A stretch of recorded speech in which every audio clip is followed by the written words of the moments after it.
আসসালামু আলাইকুম। শামসুল ডেরিয়ান্ট এগ্রো থেকে আমি মোহাম্মদুল্লাহ আহমেদ বলছিলাম। এই যে আপনারা গাভীটি দেখতে পাচ্ছেন, এই সার বাছুরটি সহ আমরা গাভীটি ক্রয় করেছি ৳১,০০,০০০ দিয়ে। এটা আমরা গত শনিবারে ক্রয় করেছিলাম। কিন্তু কাজের ব্যস্ততার কারণে আপনাদের ভিডিও দিতে পারি নাই। বহুত কাজ ছিল কারণ খামারে মুরগি লেগে গেছিল, সেগুলো বিক্রি করতে হয়েছে। পাশাপাশি বৃষ্টি, ক্ষেত খামারের কাজেও লেগে গেছে, যার কারণে আমাদের আপনাদের জানাতে পারিনি। এটা আমরা ক্রয় করেছি আমাদের হযরতপুর হাট থেকে ৳১,০০,০০০ দিয়ে। এটা মূলত ছেড়ে পালে তারা। সকালে ১ কেজি ২ কেজি দুধ পানিয়ে তারা ছেড়ে দিত। বিকালে ঘাস-মোস খেয়ে আবার বাড়িতে আসতো। তারা শুধু বাড়িতে শুধু কুড়া খাওয়াতো। একটু আমরা খোঁজ নিয়ে জেনেছি যার কাছ থেকে ক্রয় করেছি। উনি আমাদের কাছে ৳১,০০,০০০ বিক্রি করেছেন। উনি বলল আমার লাভও হয়েছে কারণ আমার গরুর পিছনে কোনো খরচ নেই। সারাদিন শুধু আমি সকালে একটু পানি খাওয়াতাম গুঁড়া দিয়ে ১ প্লেট।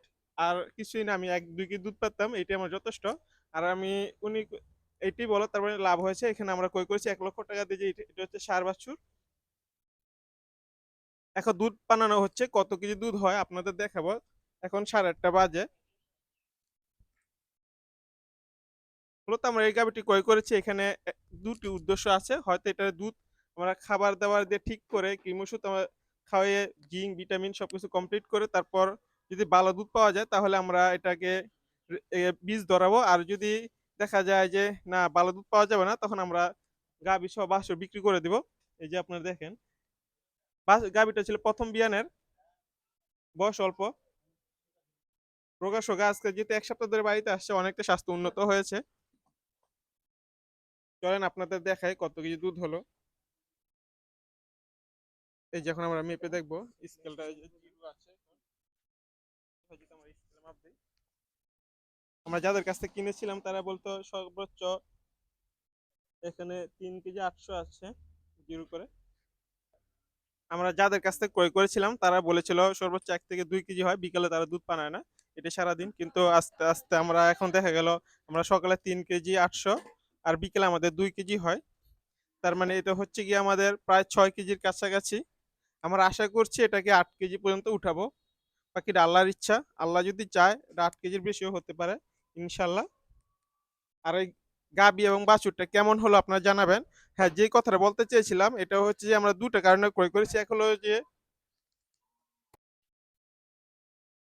সেটা আপনার আবারও বলি, যদি আমাদের বীজ ধরাতে পারি হয়তো বাছুরটা রেখে দিব, গাবিটা বিক্রি করে দিব কসাইয়ের কাছে, যদি দুধ না বাড়াতে পারি ঠিক মতো।